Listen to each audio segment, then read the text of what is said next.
Hi guys, I got a what are you doing? बोल दो what are you doing? green. ऐसे भी कह दो what are you doing? नमस्कार दोस्तों, स्वागत है आपका मेरे एक और ब्लॉग में। तो आज के ब्लॉग की शुरुआत हो रही थी शिवाय के साथ। तो आज मैं और शिवाय थे दुकान पे, क्योंकि पापा जी कहीं काम से गए थे और मम्मी जी गए थे खेत। तो आज मेरी और शिवाय की टर्न दुकान में थी और शिवाय दुकान में बड़ा ही खुश रहता है।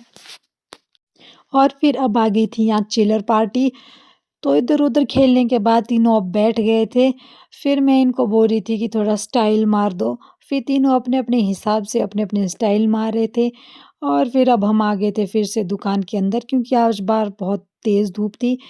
फिर शिवाय ने यहाँ चुपके से पकड़ ली थी गुड़ और गुड़ खा रहा था, क्योंकि पापा जी उसको रोज़ थोड़ी-सी गुड़ देते हैं, तो इसीलिए उसको पता है कि गुड़ कहाँ रखी होती है, और चुपके से उठा के गुड़ खाने लग गया था। तो फिर अब यहाँ शिवाय अपनी दादी जी के साथ खेल रहा था। उसको हमने पेटी के अंदर डाल दिया था। पहले तो बड़ा खुश हो रखा था, पर फिर बाद में बाहर आने के लिए बोल रहा था। फिर उसके बाद मैं आ गई थी किचन और मैं लगी थी खाना बनाने। तो ये बन रही थी मेरी चपातियाँ। तो थोड़ी देर में मेरी चपातियाँ बन के हो गई थी तैयार।